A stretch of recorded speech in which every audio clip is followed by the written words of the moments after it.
temos uma questão que é o factual mais importante do Brasil hoje, que é essa supertaxação dos Estados Unidos contra o governo brasileiro. Qual que é a avaliação que o senhor faz dessa história inteira, da resposta que Donald Trump deu ao BRICS, de ter aliado isso a uma defesa do ex-presidente Jair Bolsonaro e, no fim das contas, quem o senhor acha que é o responsável por essa confusão toda? Como é que essa história vai acabar?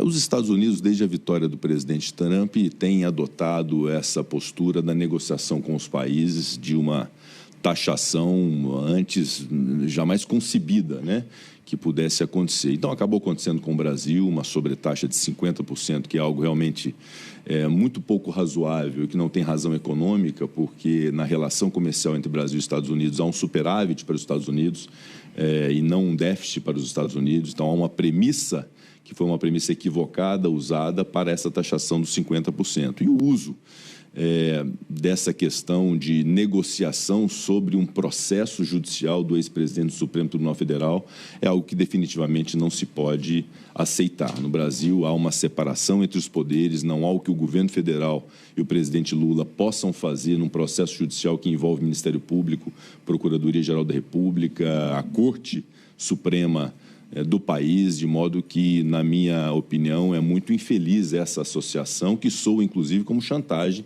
o que é algo inadmissível e que fere a nossa soberania. Mais espantoso ainda é imaginar que há brasileiros que possam aderir a um outro país, a um país estrangeiro, contra os interesses do próprio Brasil, ou seja, sacrificando emprego, sacrificando a nossa economia, sacrificando a nossa produção. Minas é muito atingido enquanto Estado por ser um grande produtor e exportador de aço, de café, de suco de laranja. Então, isso tudo é de se observar. Nós temos que estar do lado do Brasil nesse momento, independente de ideologia, independente de ser direita ou esquerda. Há um interesse econômico, um interesse nacional que deve se sobrepor a qualquer interesse individual e egoístico de qualquer grupo político ou de qualquer pessoa.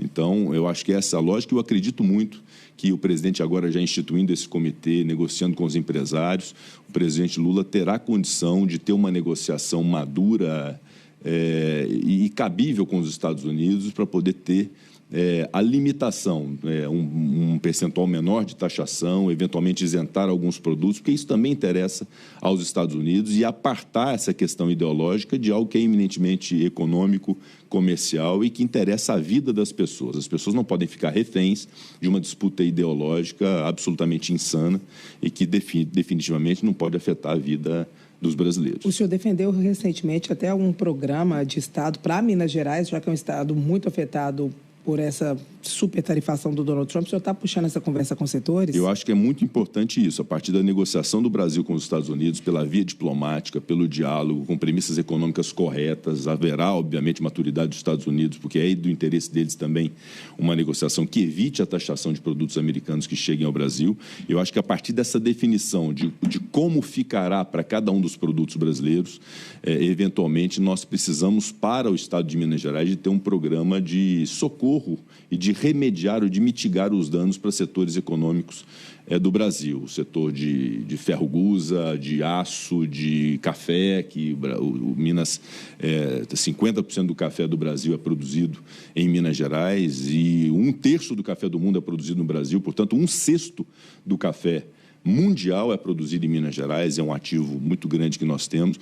Então, a partir dessa definição de como ficará essa negociação com os Estados Unidos e o Brasil a partir do dia 1º de agosto, era muito importante o governo do Estado, o governo federal, identificar quais são os setores atingidos e como nós podemos reduzir os impactos para esses setores, sobretudo para a preservação de empregos e para a rigidez econômica desses setores que são muito importantes para Minas Gerais. O senhor acredita que esse prazo do dia 1º de agosto possa ser flexibilizado e, na avaliação do senhor, essa proposta, esse programa de defesa de socorro a Minas Gerais pode ser puxado pelo parlamento? Eventualmente, eu considero que já aconteceu isso nas negociações dos Estados Unidos, de poder rever as suas posições, de adiar a vigência. Então, essa é uma negociação diplomática que eu acredito que possa ser feita sentando-se à mesa aqueles que têm condição de poder ter uma negociação, repito, madura, republicana e de interesse recíproco das duas nações e que a gente chegue num bom denominador comum pela via diplomática e abstraindo essas questões ideológicas, abstraindo qualquer tipo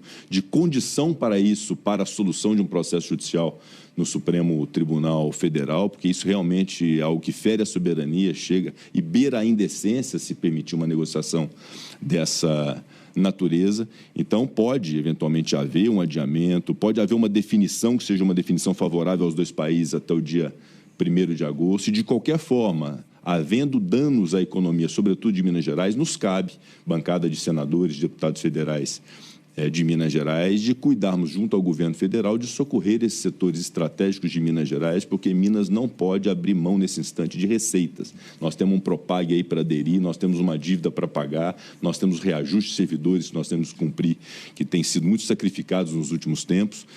Então, para isso, nós não podemos ter déficit de receita. Ao contrário, nós temos que ter um plano de crescimento e desenvolvimento econômico de Minas Gerais e que passa por negociações políticas aqui em Brasília.